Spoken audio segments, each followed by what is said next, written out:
मारिया चिड़िया अपने पति टुन्नू कौवा और सास कमला कौवी के साथ रहती थी। सर्दी आने वाली ही थी, मौसम भी ठंडा था।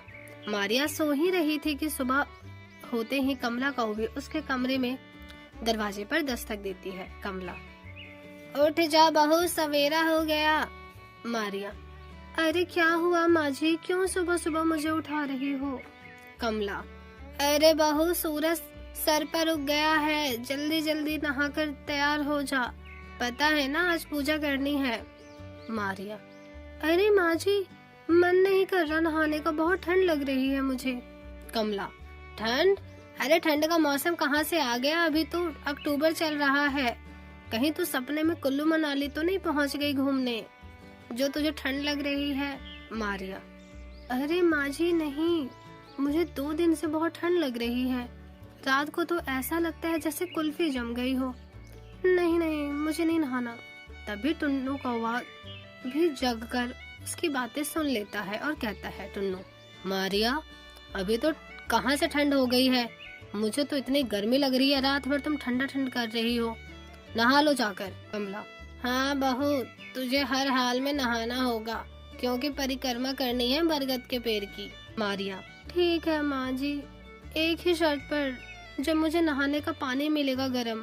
कमला, अब पता नहीं तेरे लिए क्या क्या चोचले करने पड़ेंगे, अभी कर रही हूँ गरम पानी। ऐसा कहकर सास कौवी अपनी चिड़िया बहू के लिए गैस पर गरम पानी कर देती है, जिसके बाद वो नहा लेती है और कहती है, मारिया, आहा, गरम गरम पानी से नहाना चाहिए, गाना आए ना आए गाना चाहिए। गरम पानी से नहाकर तो ऐसा मजा आ रहा है कि बॉडी तरोताजा हो गई है, ऊपर से ये ठंड, अब तो रोज गर्म पानी से नहाऊंगी। कमला, अरे बहू, तू तैयार हो गई, पूजा के लिए चले? मारिया, जी माँ जी, तैयार हो रही हूँ, आ रही हूँ। ऐसा कहकर दोनों सास बहू पेड़ की परिक्रमा करके आ जाती हैं।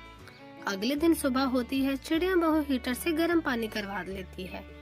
ऐसे ही 2-4 दिन बीत जाते हैं। अब मारिया चिड़िया रोज रोज गर्म पानी से नहाया करती थी, कभी चूल्हे पे गर्म पानी करती तो कभी हीटर पर, रॉड से किया करती गर्म पानी।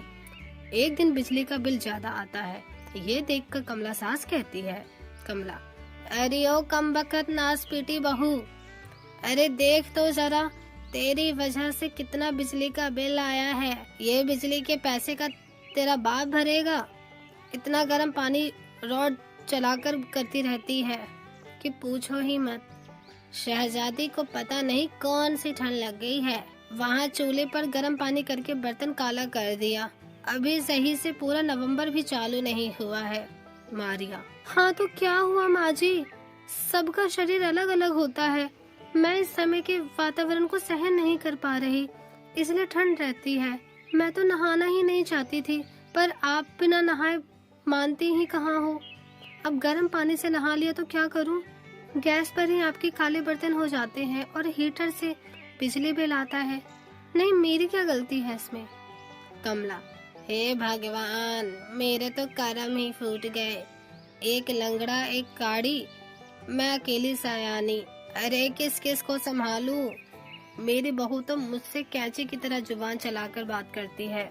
मारिया, लगता है माँ जी से मैंने कुछ ज्यादा ही कह दिया, माँ जी मुझे माफ कर दीजिए। चिड़िया बहू कैसे कहते ही सास के आंसू टपकना बंद हो जाते हैं। समय गुजरता है, मारिया चिड़िया अब भी ठंडे पानी से बचने के लिए गर्म पानी से नहाया करती थी।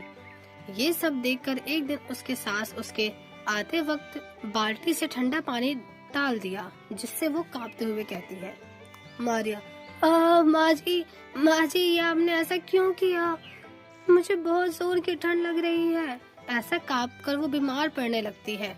उसकी ये हालत देखकर टुन्नू कौवा डॉक्टर को बुलाता है। डॉक्टर, आप उन्हें गर्म चीजें खिलाया पिलाया कीजिए, इनके खून में गर्माहट नहीं है, जिस कारण इन्हें ठंड लगती है। मेरी मानिए तो अभी स्वेटर पहन लीजिए। कमला, बहू मुझे माफ कर दे, मैंने तेरे साथ ये सब किया, मैं बस तुझे छेड़ रही थी। मारिया, कोई नहीं माँ जी। कुछ ही दिनों में ठंड बढ़ जाती है, जिसके बाद सास कौवी को भी ठंड लगने लगती है। तभी चिड़िया बहू आकर कहती है, मारिया, माँ जी, चलिए परिक्रमा करना है, तैयार हो जाइए। मैं तो नहा ली और आप कांप क्यों रही हो?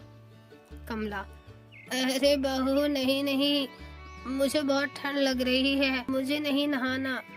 मारिया, माँ जी चुपचाप से नहा लीजिए, आपको तो ठंड नहीं लगती वैसे भी, अभी नवंबर ही तो है, असली सर्दी तो अभी दिसंबर में होगी। कमला, अच्छा चुपचाप से गर्म पानी कर दे, वरना तुझ पे फिर से ठंडा पानी डाल दूंगी। मारिया, अच्छा माँ जी चिंता मत कीजिए, करती हूँ गर्म पानी।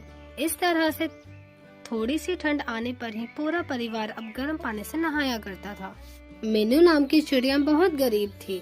उसका पति नीलेश कौवा 3 महीने से बीमार था, जिस वजह से वो घर की जिम्मेदारी अब उसके कंधे पर थी। बेटा टुन्नू कौवा बहुत छोटा था। उन सबका ख्याल रखने के लिए वो बहुत मेहनत करती थी। वो एक सेठ के यहाँ ईंट उठाने का काम करती थी।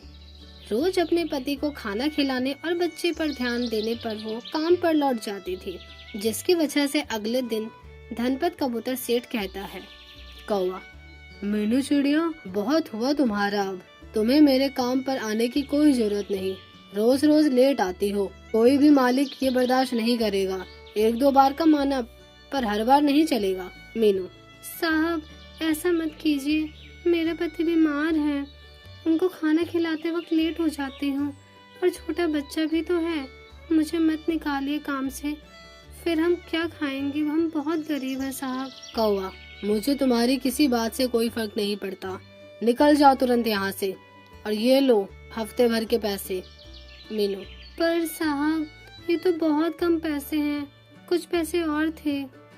कौवा, वो मैंने तुम्हारे लेट के आने की वजह से काट लिया, अब जाओ यहाँ से निकलो। मीनू चिड़िया सेठ कबूतर से बहुत विनती करती है, पर उसकी एक नहीं सुनता। ऐसे में परेशान मीनू चिड़िया घर वापस आ जाती है और कहती है, मीनू, अब मेरा क्या होगा, कैसे मेरा परिवार खाना खाएगा, उनकी दवाई कैसे आएगी, मैं बर्बाद हो गई, मैं कुछ नहीं कर सकती अपने परिवार के लिए। टुन्नू, आप इतना परेशान क्यों हो, इतनी जल्दी कैसे आ गई आप? मीनू, बेटा मेरा काम छूट गया, अब मैं तेरे पिताजी की दवाई कैसे लाऊंगी, और तेरे भी तो खाने पीने का खर्चा है। टुन्नू, क्या होगा हमारा? मीनू, तू चिंता मत कर। नीलेश, मीनू तुम्हारी ये बात मुझे क्यों नहीं बताई? मीनू, अजी आप परेशान मत हो, इसलिए मैंने नहीं बताया। नीलेश, मैं कितना बेबस हूँ, घर का खर्चा मुझे चलाना था, लेकिन मैं ये सब नहीं कर पा रहा हूँ। जब से ये हादसा हुआ है मैं बिल्कुल भी उड़ नहीं पा रहा। मीनू, आप बिल्कुल चिंता मत कीजिए, आप ठीक हो जाएंगे कुछ हफ्ते में बस। टुन्नू, माँ मैंने बाहर झंडा देखा था कुछ देर पहले, क्यों ना हम दोनों बाहर झंडा बीच के गणतंत्र दिवस के उपलक्ष्य में, इससे हमारी कमाई भी हो जाएगी और घर का खर्च भी निकल जाएगा। मीनू, अरे हाँ बेटा। अगले दिन मीनू चिड़िया एक दुकान से बहुत सारे झंडे खरीद लेती है और टुन्नू के साथ बेचने ले जाती है। मीनू, सुनिए ये झंडा ले लीजिए, हमारा तिरंगा कल 26 जनवरी है। तोता, अरे नहीं हमें नहीं चाहिए। टुन्नू, अंकल ले लीजिए ना, हमारे देश के लिए, कल सब धूमधाम से गणतंत्र दिवस मनाते हैं। तोता, अरे तो मैं क्या करूं, मुझे कोई मतलब नहीं है। मीनू, अरे मैना रानी तिरंगा ले लीजिए, कल आपके बच्चे के स्कूल में काम आ जाएगा। मैना, नहीं हमें नहीं चाहिए। टुन्नू, आंटी मना मत कीजिए, हमारे घर में कुछ नहीं है खाने को, हम गरीब हैं, हमारे यही एक सहारा है खर्चा चलाने के लिए। मैना, अरे तो मैं क्या करूं, फकीर कहीं के। एक एक करके सब पक्षी वहाँ से चले जाते हैं, कोई भी उनका झंडा नहीं लेता। दोनों माँ बेटे उदास हो जाते हैं, पर मैना से बात करते हुए कालू कौवा उसकी बात सुन लेता है, इसलिए वो उनकी मदद करता है। कालू, सुनिए ये सारे तिरंगे आप मुझे दे दीजिए, कितने के हैं? मीनू, जी आप सारे लेंगे, मुझे तो यकीन नहीं हो रहा, ये 300 के हैं सारे झंडे, ये लीजिए।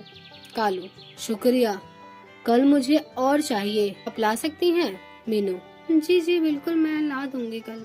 टुन्नू, अंकल शुक्रिया हमारी मदद करने के लिए, बहुत देर से हमारे कोई खरीद नहीं रहा था झंडा। कालू, कोई बात नहीं बेटा, गणतंत्र दिवस की तुम्हें बहुत शुभकामनाएं।